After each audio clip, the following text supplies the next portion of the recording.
Хора, в момента сме в двореца в Велико Търново и тук открихме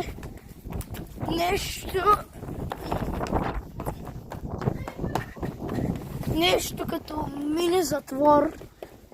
Не знам какво е това, но е много странно.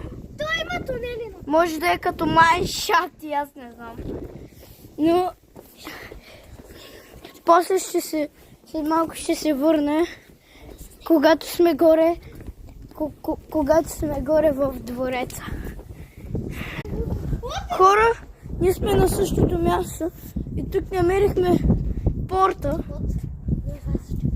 Хора, хайде да направим пранк на родителите. Айде да направим пранк.